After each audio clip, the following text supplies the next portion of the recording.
I'm Matt Gallant, and you're on the list. It's back to the future of sorts for kids signing up for the Medieval World Camp. Janelle Walton shows us how the camp is teaching kids about both the old world and the new. Campers at Drake Planetarium Medieval World Camp in Norwood learn about launching a ballista, shooting a bow and arrow, and fencing.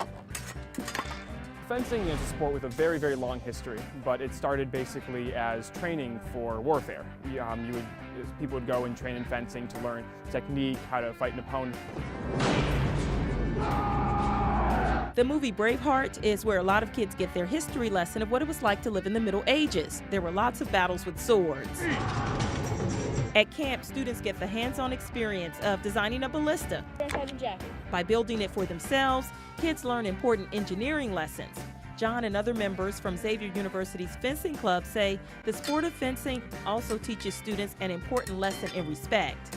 But it's also a sport with a lot of tradition. It's all about courtesy and honor towards your opponent. There's a lot of small things you have to do just in terms of like showing respect to the referee, showing respect to your opponent. The camp will also cover other Renaissance topics, including castles, catapults, and siege machines. Medieval World Camp takes place at Norwood High School for grades 3rd through 8th.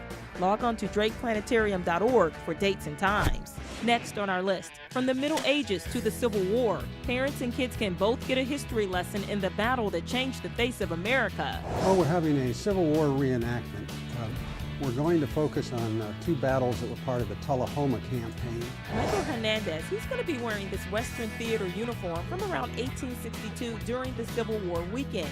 This is a typical musket used by both sides. It's an Enfield, 58 caliber, single shot. Soldier was expected to fire it 3 times in a minute. The Living History event is May 18th and 19th at Heritage Village Museum in Sharon Woods.